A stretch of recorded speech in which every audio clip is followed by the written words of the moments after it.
Today on the pod, I've got my friend Dan MacDonald from Ownwell, and we're talking about this amazing tool that he's built for Canadian mortgage brokers to help them stay in touch with their database, create conversations, and really just create deals. This tool has been available, or a tool like this has been available in the U.S. for a long time on Homebot and some other tools.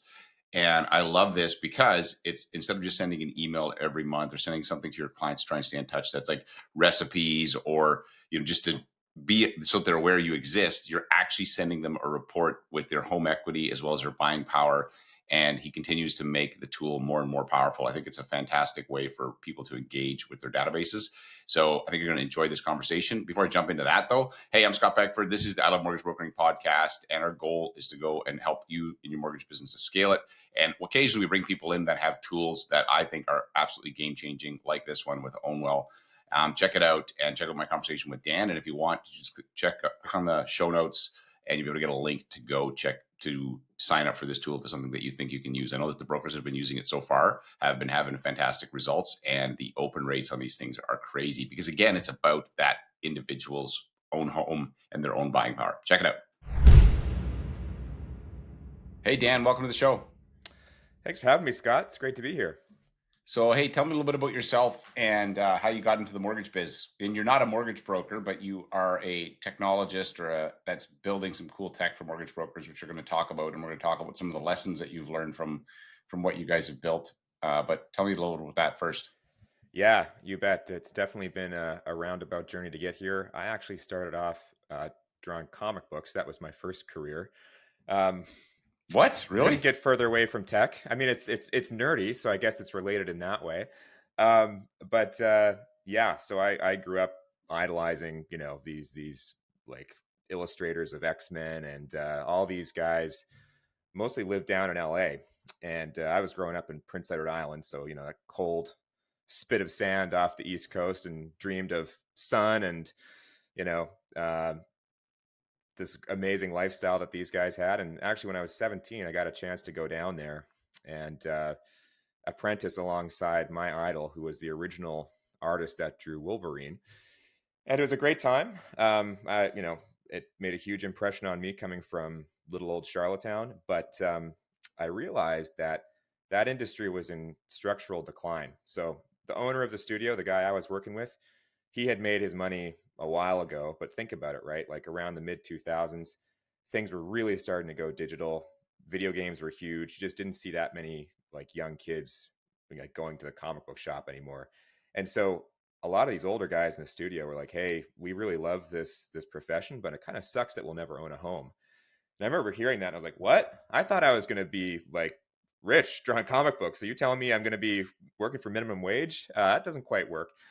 So decided I'd go to business school so that I could at least figure out, how to like bridge creativity and business so that I could have the creative freedom I wanted, but also have a lucrative career.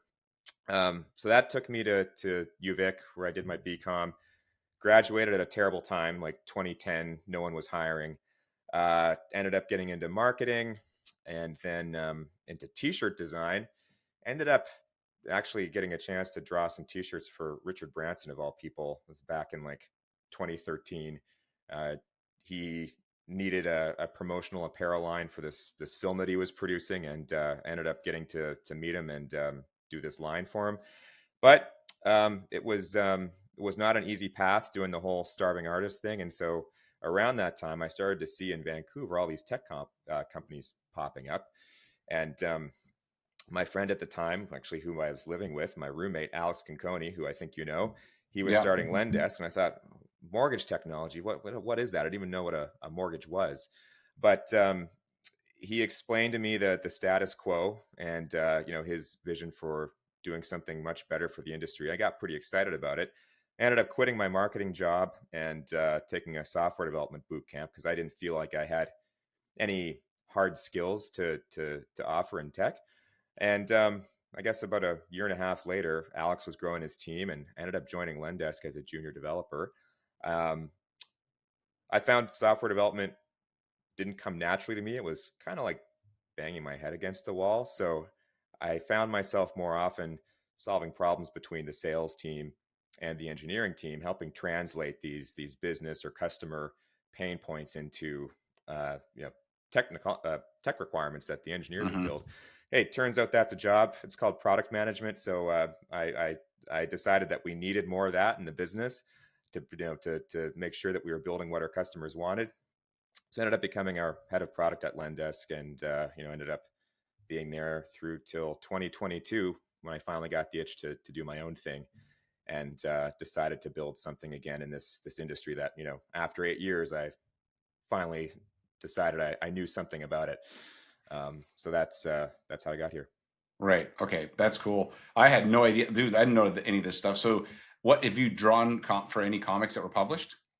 Yeah, I did. This wouldn't ring a bell for most people. It's not a famous one like X-Men or Spider-Man, but the comic book was called Hunter Killer, and it was published by Image Comics. Image Comics is the same publisher that does like Spawn is their big one. Uh, yeah, Witchblade, The Darkness, lots of cool stuff. Okay. Do you have any T-shirts that you designed still that I can find pictures of? You got to send me. This isn't even Yeah, the podcast, but I want to see what some of this the design piece. I didn't. This is awesome, man. yeah. Super cool. Okay. This is a funny one. I promise not to take us off track too far here, but I was drawing T-shirts in like 2010. I don't know if you remember that time, but it was like Ed Hardy, and everything had like skulls and koi fish on it.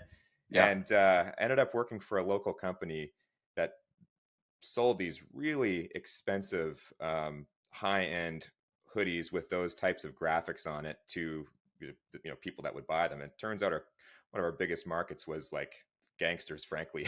So I remember opening up the paper one day and seeing the Bacon Brothers walking out of the courtroom wearing something I had drawn, and I thought, okay, might be time for a Oh change. man. Well, you can't like. That's insane. Yeah. That's actually hilarious. Okay. So, product management with Blendesk, and then in 2022 started your own thing. So, talk to me through. You created this cool tool called Ownwell, and if anybody listens to my podcast, I talk about it all the time. I'm always saying, hey, you guys got to check this out because it is a technology that's existed in the US for some time. And then when I first saw it, I was like, oh man, this has to exist in Canada. It didn't. And the CEO of Homebot, the guy that I had met, he had said there didn't an indication or interest in coming to Canada. So I was pretty excited when I heard you guys are doing it. So maybe, but anybody who hasn't heard about it, break that down for me. Yeah, for sure. We're a homeowner engagement platform, and what we do is we build really engaging, um, I guess, educational content, frankly, for homeowners so that they can understand what's going on with their home equity, what's going on with their mortgage, their home price, et cetera, et cetera. Because it might be a surprise for this crowd who's into the real estate and mortgage market day in and day out, but your average homeowner doesn't know what's going on with their home or mortgage at all. And No. oftentimes they're making terrible decisions without consulting you. So I set out to build something to solve that problem, but rather than go direct to the consumer, who's probably not going to be willing to pay for it, I recognize this other problem with mortgage brokers and realtors where they have a hard time staying top of mind after that initial transaction. So Ownwell allows mortgage brokers and realtors to upload their client database, and then Ownwell automatically enrolls those clients in a personalized homeownership report that goes each month. And each month it's different because the real estate market's changing, so their home price is fluctuating. Rates are obviously changing every day, so there's new opportunities all the time. And so each month they get the most personalized insights on their property and their mortgage. And in doing so, they come back to the mortgage broker that's been sending it to them each month when they have Right. Yeah. It questions. creates conversations. Though I mean, the way I've described it, yourself, is it's basically a way for you to homeowner to monitor their home equity and buying power on a monthly basis and create conversations. Exactly. And that's what Homebot was able to do. And the open rate and engagement rates are off the charts because it's about something they care about, their own situation, their own home, their own equity, and so I think it's absolutely brilliant. So we're going to talk about kind of 5 insights you've got from this, from this company that you guys have spun up, and already you've got a bunch of brokers that are using it and having some success. So walk me through yeah, what's the first kind of insight that you've got from this? Yeah, I think the first one is just the extent to which most mortgage brokers are sending truly like useless content to their clients after closing. Of course, there's exceptions. A number of the people that are doing it right have been on this show. But when I've had conversations with so many mortgage brokers, I've learned that, they're just doing, if they're doing anything, it's things like a mortgage anniversary, a giveaway once in a while, a happy birthday card, and they're getting forgotten.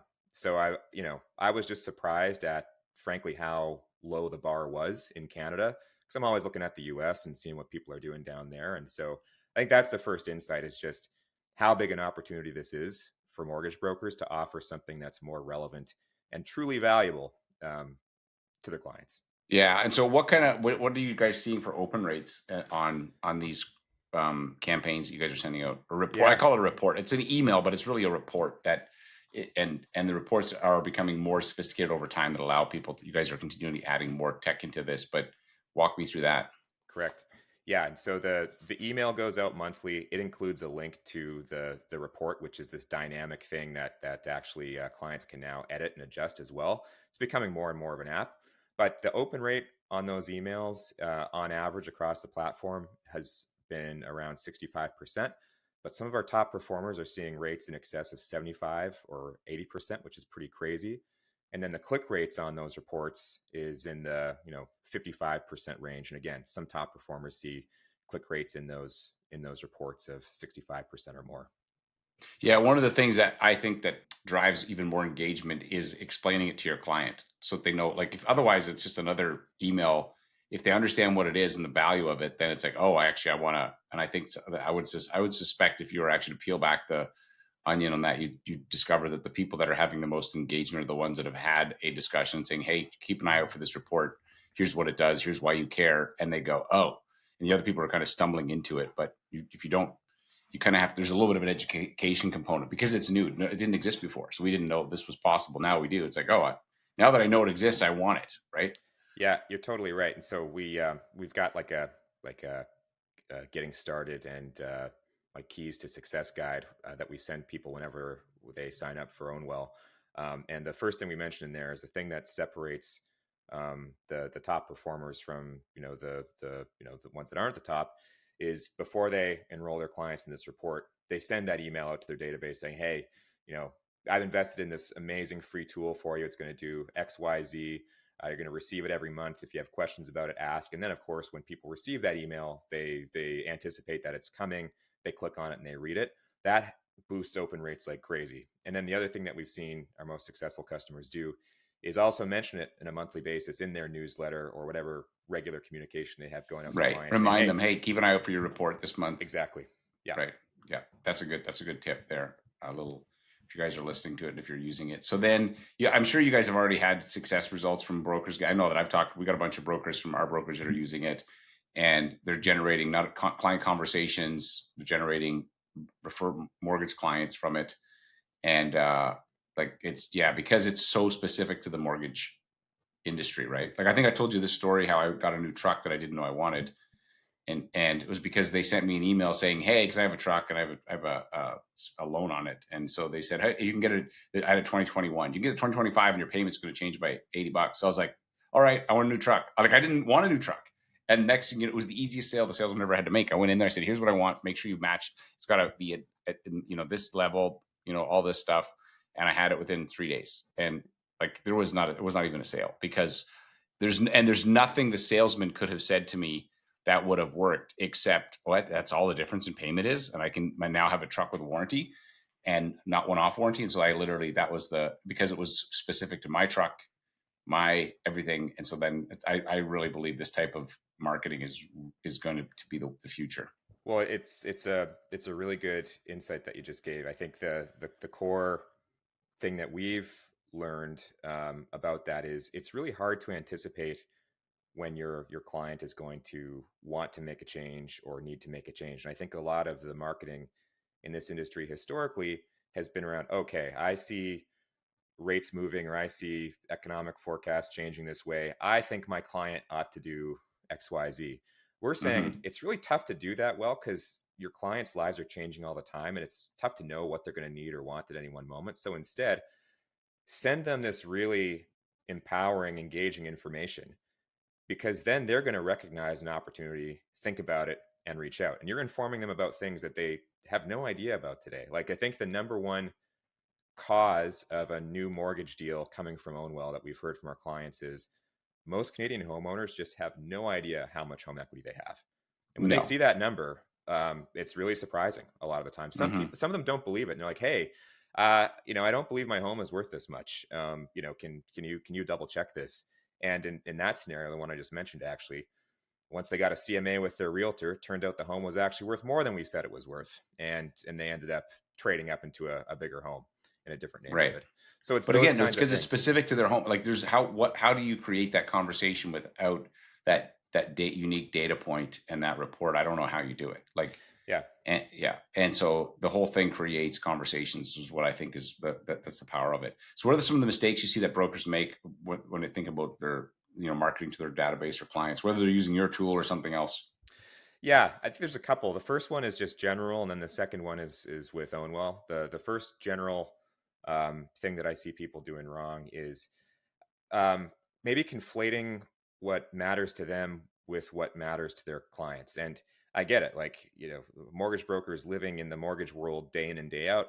So things like changes in the bond market or changes in rates, things like that. That's really important All they hear information is for like them. Charlie Brown's teacher, blah blah blah. They don't care, like for the Yeah. most part. Well, a homeowner like what is that like how what's in it for me? Yeah, People are lazy and selfish. They want to know immediately like okay, so what can I do with this? And so at the end of the day, the things that we've seen people care about, the end client care about is can I save money?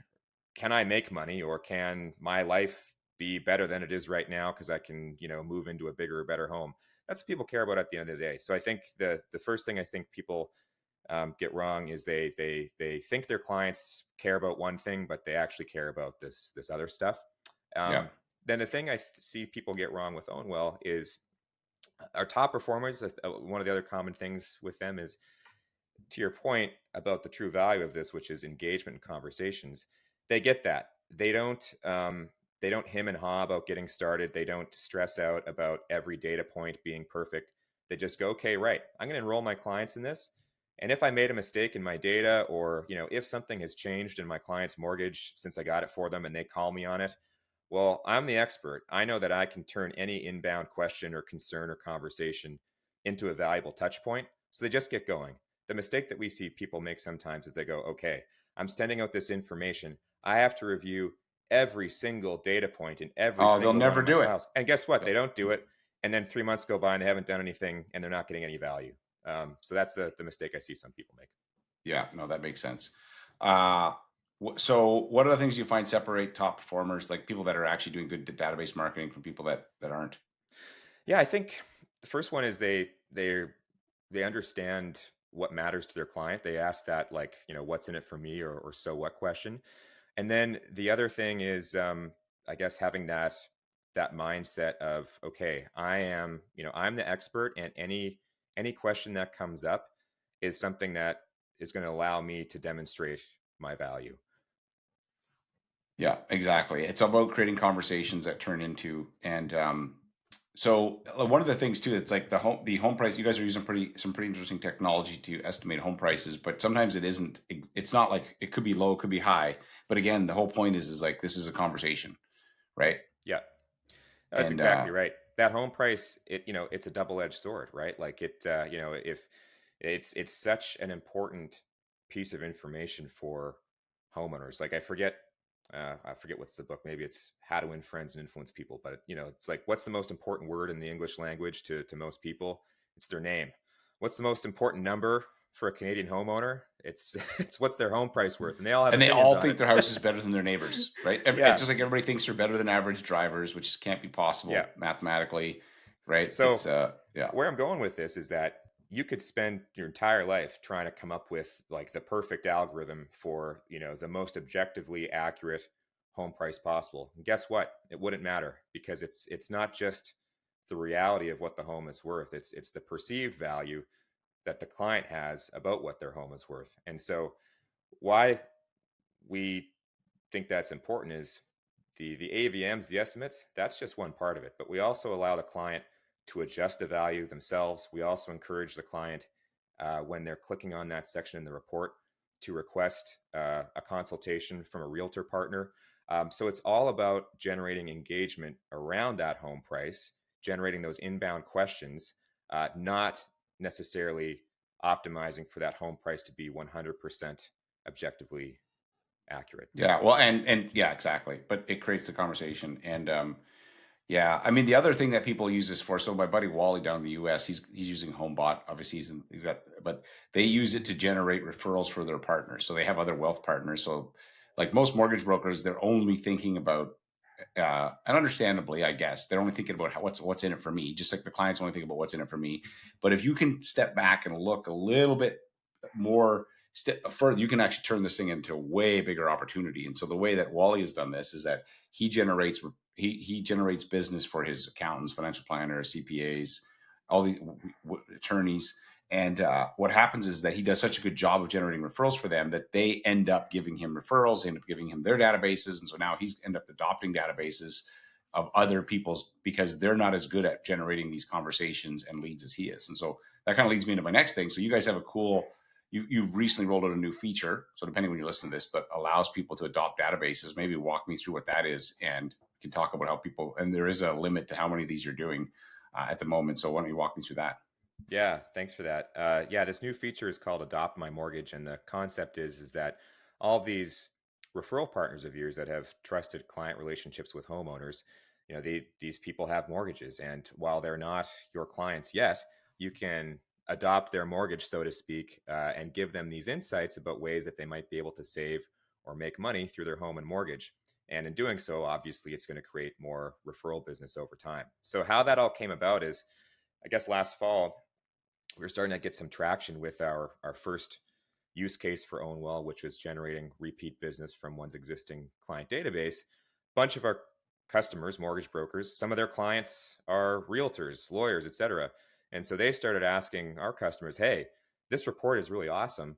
I'm not doing much for my database right now. Can I sign up for this and send this out to my database?" And so we said, well, okay, we won't let them sign up for Ownwell directly. Instead, we'll allow our customers, the mortgage brokers, to give them access. So how it works right now is you as a mortgage broker in Ownwell, if you're on our annual plan, you basically get up to 10 referral partner spots in your Ownwell, and you can then generate a unique link for each of your referral partners, and they can then get a custom Ownwell landing page through which their clients can opt into your Ownwell report, which will then be co-branded with the referral partner and yourself.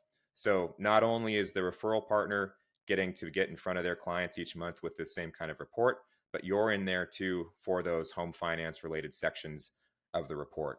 And so that was the first I guess MVP for this feature. And what's coming next is we're going to have a separate login portal specifically for those referral partners, so they can upload databases.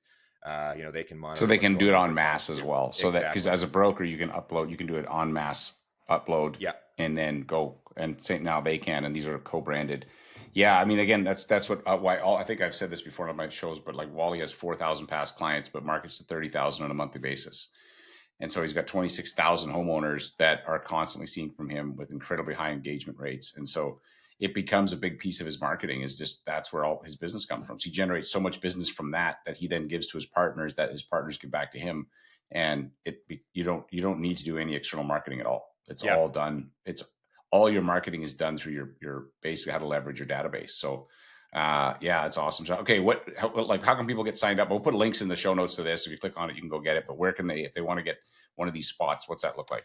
Yeah, thanks. So we're limiting access to this feature to 250 brokers across the country to start with. We want them to have a head start in being able to offer something really valuable and exclusive to the referral partner. So we're capping it at 250.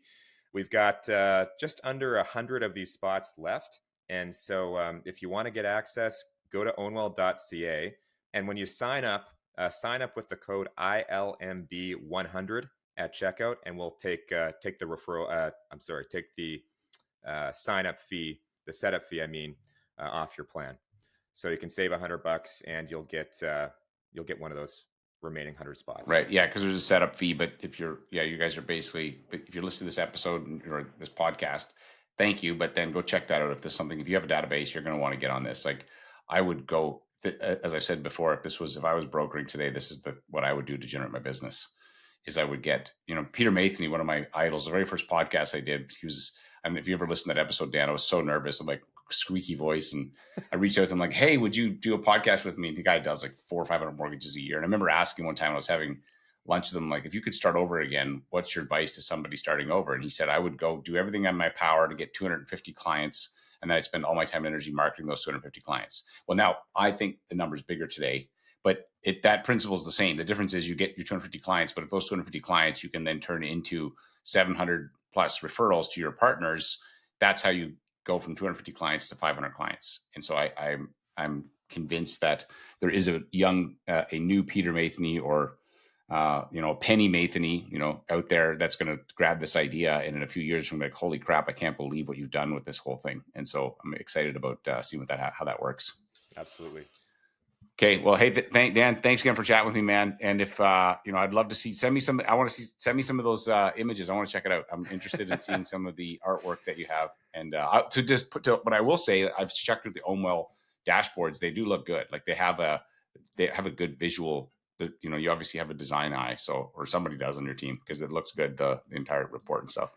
Well, thanks, Scott. No, we do have a UX designer who's excellent, but I definitely care a lot about the way things look, especially from the client's perspective, right? Because I think that if we can build something that your clients love and want to check each month, then ultimately it's going to be something that you love too. It's a win for you too. Yeah. Awesome. Okay. Thanks, Dan. Thanks so much, Scott. Take care. Hey, thanks again for listening, and hopefully you've got some ideas or certainly inspired about how you can do a better job of connecting with your database. And as I always say, there's no problem in your mortgage business that someone else hasn't already solved. Your problem is who's got the answer. The goal is that this podcast is going to provide some of those answers. Thanks again for listening, and I will see you on the next show.